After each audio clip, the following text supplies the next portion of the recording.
આજે આવ્યો છે આનંદ અને ઉમંગનો અવસર, કારણ કે ઘર આંગણે પધારી રહ્યા છે ભગવાન શ્રીરામ।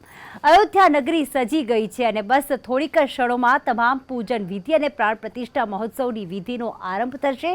ગીત અને સંગીત સાથે ક્યાંક તમામ મહેમાનોને આવકાર આપવામાં આવી રહ્યો છે। ગીત અને સંગીત સાથે કલાકારો પોતાની ખુશી વ્યક્ત કરી રહ્યા છે અને ત્રેતાયુગમાં પણ જ્યારે ભગવાન રામનો જન્મ થયો હતો ને ત્યારબાદ ભગવાન રામ જ્યારે રાજ્યાભિષેકને રાજાજી રાજ જ્યારે અયોધ્યા પધાર્યા હતા ત્યારે દીપ પ્રજ્વલિત કરીને ગીત સંગીત સાથે આ પર્વની ઉજવણી કરવામાં આવી હતી। ये इस उत्साह में जो हमारे ब्रज की परंपरा है, हम श्री कृष्ण भगवान की जन्म स्थली से आए हुए श्री राम जी के चरणों में अपनी वो देने के लिए, प्रस्तुति देने के लिए खुशी के कारण। कितनी खुशी हो रही है? 500 साल बाद खुशी है, कोई खुशी का कोई ठिकाना नहीं है हमारा। आपका नाम क्या है? एक खजान सिंह बमरसिया नगारा पार्टी मथुरा से आए हैं और अयोध्या में बहुत अच्छा लग रहा है। मोदी जी की कृपा हुई है। राम आज कल भगवान अपने घर में आ रहे हैं। मोदी जी को बहुत बहुत बधाई और बहुत बहुत धन्यवाद।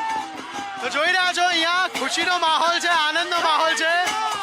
ઢોલ વાગી રહ્યા છે, ડાંસા વાગી રહ્યા છે, મંજીરા વાગી રહ્યા છે અને આ જ ઉત્સાહ અયોધ્યા નગરીમાં જોવા મળી રહ્યો છે। પાછળ આપ જોઈ રહ્યા છો એક આખો રથ જે છે તે તૈયાર થઈને જઈ રહ્યો છે।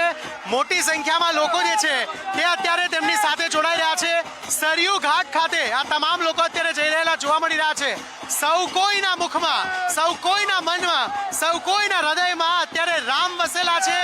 આખી અયોધ્યા નગરી અત્યારે રામમય બનેલી જોવા મળી રહી છે। દૂર દૂર સુધી આપ જ્યાં પણ જુઓ છો ત્યાં મોટી સંખ્યામાં લોકો અત્યારે ઉપસ્થિત થયેલા જોવા મળી રહ્યા છે। આ સમય એ છે કે જ્યારે અહીંયા તમામ જગ્યાએ 7 લેયરની સિક્યુરિટી છે।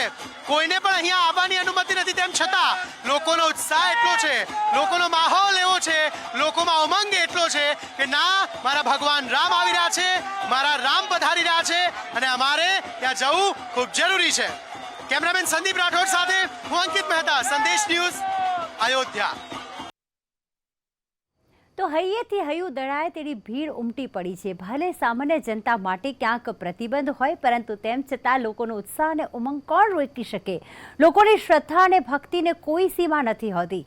ભલે રામ મર્યાદા પુરુષોત્તમ કહેવાતા હોય, પરંતુ આજે આ શ્રદ્ધાની, આ ભક્તિની, આ ઉત્સાહની, આ ઉમંગની કોઈ જ મર્યાદા નથી અને તમામ લોકો આજે માત્ર રામ ભક્તિમાં જ લીન થવા માંગે છે, કારણ કે રામલલ્લા બિરાજમાન થઈ રહ્યા છે।